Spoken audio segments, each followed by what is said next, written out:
Now let's look at the next charting question. I've got a chart that already exists. How do I make changes to that one?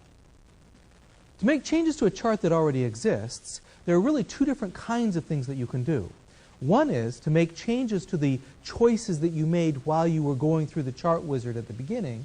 The other is to format specific locations on the chart. Let's look and see the two different ways we use to deal with those two different issues: changing the decisions you made when creating the chart and formatting specific elements on the chart. To edit a chart that already exists, you simply click on the chart. As soon as you click, the chart borders, the handles appear around the edges. Normally, when you select a chart, the chart toolbar appears. For some reason, mine does not appear. I think I've turned it off. If that happens to you, let me show you how to get it back. Just right-click on any toolbar and then select Chart. That displays the chart toolbar. Okay, first let's look at how to change the decisions that we made while creating the chart. Remember that there were 4 steps in the charting wizard. There's a chart menu that appears when a chart is active. If you click that menu, you'll notice at the top that there are 4 commands.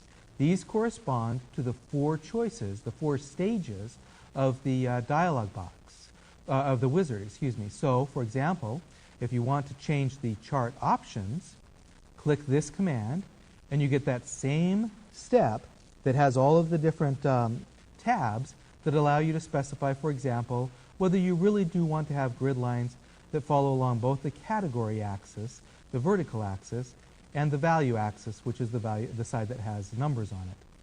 You can specify whether you want a legend or not, and so forth. Remember that these 4 options, chart type corresponds to the first step of the chart wizard, and so forth. The 4 options correspond to the 4 steps of the chart wizard. Let's say you want to change it to an area chart. Now you can go back and change your mind and go to an area chart that's either 2-dimensional or 3-dimensional. Let's try a nice stacked 3D chart. And it changes immediately.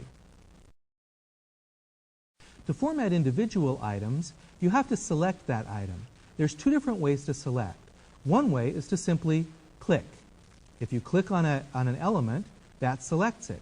Notice up here in the chart toolbar that you can see what element you selected. You can select the series, the walls, the plot area, or the chart area. Sometimes it's tricky to select just the item that you want.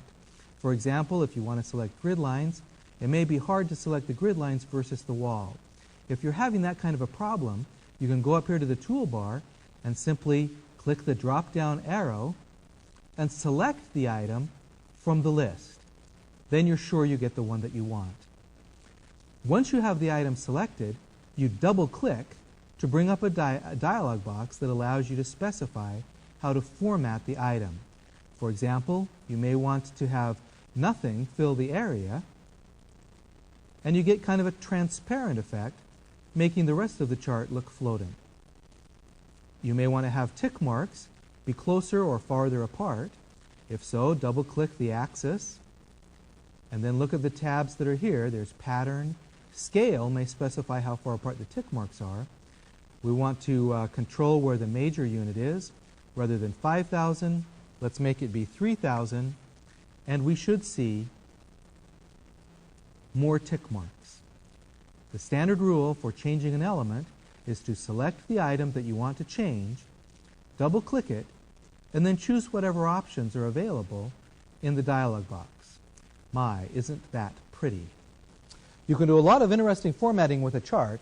Excel gives you a lot of control and doesn't guarantee that you won't make some interesting combinations.